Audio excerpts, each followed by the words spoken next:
So welcome to this urban sketching tutorial for fountain pens. Today we're going to be looking at how to urban sketch with a fountain pen. I have here my trusty Lamy Safari, and today I'm going to be sketching on this for a Paul Rubens pad watercolour cold pressed. Pretty standard stuff really. It's a sort of quite a rough texture really for cold press, but I quite like it. There's a mark on there, I don't know how that's got there, but anyway. So yeah, the Lamy Safari fountain pen, and this has got a bold nib in it, and in that pen I've got some platinum carbon black ink, which is my go-to waterproof ink for this kind of thing. And the plan is to really sketch this urban scene out, and then I'm going to splash a little bit of watercolour on. It's quite a complicated scene in a way, but I'm going to sort of simplify it as I go, and you can see how that process works. So if you look at the reference drawing here, it's easy to split it up into ratios. So it looks like it's almost thirds, this one, apart from the sort of main vertical on the right hand side is a little bit off that way. But really, to start with, if I put a dot in 2/3 of the way across, so I'm going to kind of go there, and that dot is going to give me the edge of that wall running down there. So that's a really nice place to start. And then also, actually, what might be useful is to put the other dot in the other side. Now that's a little bit further over here than that one. So we'll put a couple of dots there, and that's going to give us that wall. Now, if we follow that down to about there, we'll put a couple of dots there, and that is the whole of that wall running down there, and we can do pretty much the same with that one. On this side, this wall comes about halfway down the page, and I can show you how that ratio is going to look too. So what we can do is I can use the edge of that, and I'm swapping the pen into my left hand, and I'm going to come down here like this, and I'm going to come down to about halfway and add that in. So those are two really big lines that we can actually start to put in now. So what I'm going to do now is just think about the silhouette really. So the silhouette is there's something coming in here, there's the edge of that roof line, there's some, and then when it comes to adding in this line here, what I'm going to do is I'm going to add in a little bit of texture as I go, just because I think it helps to tell the story. And then this bit here comes down to about there, and that again is slightly textured. And actually we can put this line in here too. So we have something similar up here. We've got a little bit of roof at the top. And there is as I go down, I'm going to just put in some detail like that. And then we also have a very straight line, which is the downspout there. And that's putting in those lines on top make you understand that actually this is a wall. And weirdly, those lines are less important than that line there, because really, actually that comes beyond there, doesn't it? And down, yeah, down out the bottom of the picture. That's good to know. There we go. And there is also some other bits there. So we're taking off the big chunks really here. And now we've got that line in there, I know for a fact that there is an archway here. So when it comes to putting the brickwork in, that's when we really have to sort of really think about that perspective, I would say. Right, so let's put a few more details in of this next building. So this next building is here. And the roof goes out to here. Again, I'm just putting a couple of dots in. Now when it comes to drawing the tiles, what I'm going to do is I'm actually going to draw some horizontal lines, not horizontal lines, some lines like that, and then I'm going to join them up. And that says tile, believe it or not. And this one is even less detailed because as we come down there is, you know, a bit less of a story to tell really as that goes down the hill there. Now this, I believe, is sienna, and I sourced the image off Pixabay, which is one of my current favourite. Again, see how I'm drawing those tiles? I'm drawing a series of lines there, and there's always a sort of substrate there underneath holding that in place.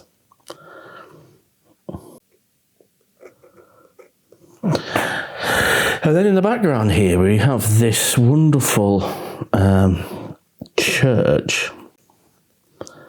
Now again, I don't want to necessarily put too much detail in this church because it is actually quite far back. So I don't want to bring it too far forward and then it becomes too sort of prominent, if you know what I mean. Right, so that's the bare bones of it.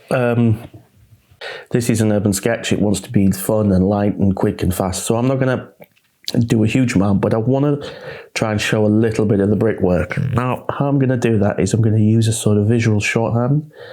So I'm going to start looking at those bricks and thinking about some of the directions they're going. So let's start by thinking about this area here on the floor. So there is a small amount of sort of V in this floor, because obviously there's a natural drain that runs down the middle. So we have that drain. Let's put a couple of dots in. Start off with full sort of detail, and then as we get further away we can do less and less, like that. But we want to show there's a little bit. So when it comes to putting in the horizontal lines for the paving, I'm going to put them at a bit of a slight V angle. And there's going to be obviously some perspective in this as well. And now let's put in some of these bricks. Now these are stonework. It's not bricks, is it? Now because these aren't very regular bricks, one of the things I kind of quite like to do is use sort of like slightly rounder shapes. Like if it's a very, very square component, do it very square. But these are quite organic and a little bit loosey-goosey, so you know, don't feel you have to put every single one in. And then here, obviously, they're going to get bigger. It's not about drawing a detail, guys. It's about drawing the effect that the detail has. So that's something to keep in mind. You know, if you've got like shutters between these, you know, windows, you can just draw a few horizontal lines. You don't have to draw the whole shutter thing within there. So the last thing I'm going to do in terms of line work is I'm just going to reinforce a few of these lines. Now this is a personal thing. Anybody who follows my channel will know that, you know, my background is in industrial design, and there are certain ways of working in industrial design that I find quite hard to shift, and I like it. I like working that way. So now one of those little tips is you can use heavier lines to denote changes of form or stuff that's closer to you. So what I might do is I might reinforce this line here just to try and show that there is a difference in plane between this building and that one further down. And then finally, it's this and this which are going to get a bit more of a kind of slightly bumped up treatment. And it's a good opportunity to put in a little bit more texture as well. Now with these Lamy Safari pens, you can actually press quite hard and you won't damage the nib, and don't be afraid to be bold, you know. And I'm also going to put in some bit more texture on that wall. One of the benefits of working with reasonable thickness watercolour paper is it makes it a tiny bit softer in a way. So when it comes to adding in line thickness, you can be a little bit more, because the paper is a bit more yielding, you can be a little bit rougher with it. Okay. This is a number 2 French quill, which is basically like a small squirrel brush. So I might start with that, seeing as I'm going to be covering some quite big areas, and then I'm using my own palette of Daniel Smith watercolours. I tend to buy them in the big 15 millilitres. That's the dog clattering around if you can hear something in the background. And it just works out cheaper in the long run, but obviously a lot more expensive initially. because every time you go from your paints to your water, you're crossing over and there's more chance of getting like drips on your thing. So keep your water here, paints, and then you can just apply it as and when. So before you apply the watercolour, it's really important to let the ink work dry, because the platinum carbon black ink isn't waterproof until it's dry, so I often just run a hairdryer over it. Now, as you can see, I'm not going to be too precious about where I put my water for the sky, because everything else that goes over the top of it is going to be darker, so I don't really have to worry. And then what I'm going to do is just get a really big bit of this cobalt blue, and I'm going to start dropping in a quite a random way. I'm not going to bother too much about making it super accurate, or I'm just going to drop it in and let it do its thing. But I don't mind that. There we go. And then what I might do is just add a couple of splashes up there.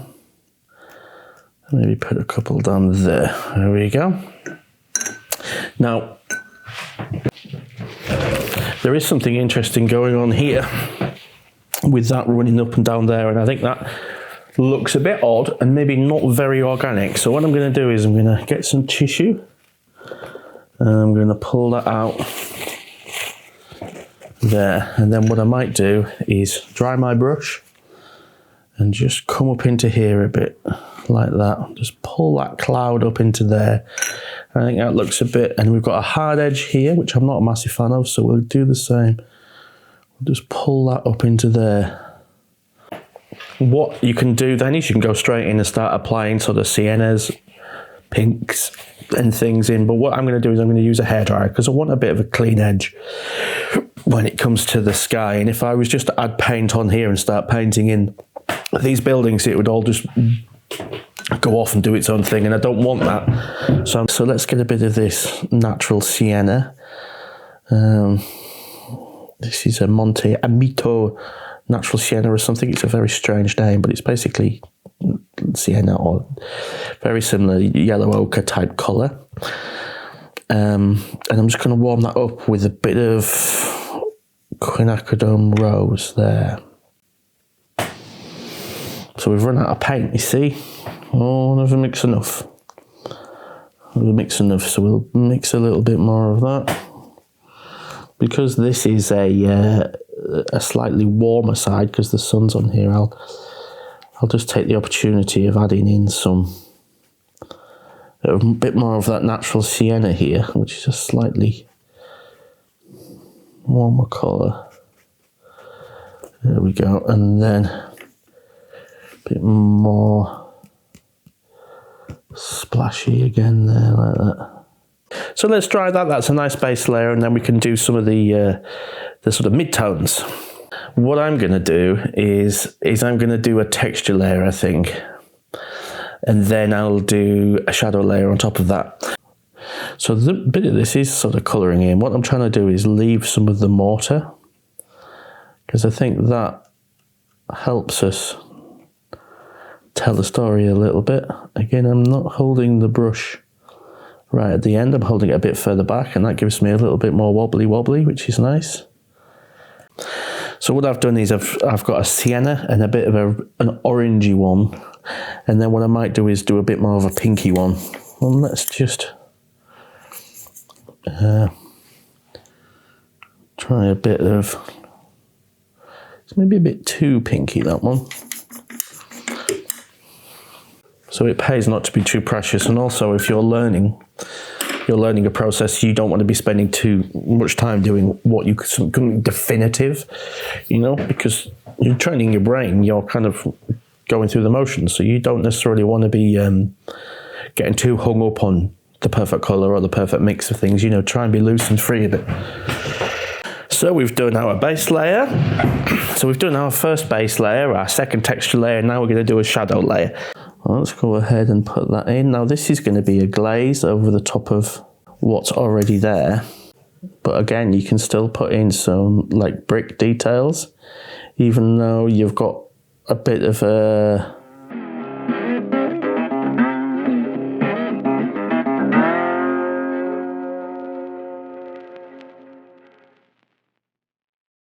So yeah, that's it really. Now, I mean, we can talk a little bit about what I think worked and what hasn't. I think the line work actually generally could have been looser.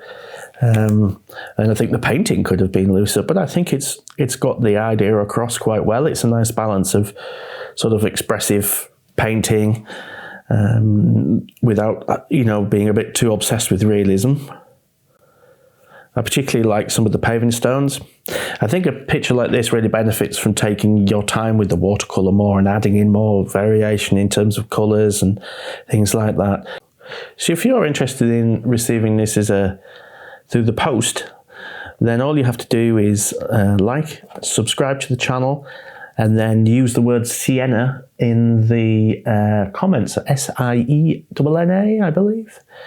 And I'll choose somebody at random when this video has been out for a month or two, and I'll post it out to you. So good luck with that. As ever, there's longer full versions on my Patreon of my tutorials. Thank you very much for watching this, and we'll see you next time. Bye bye.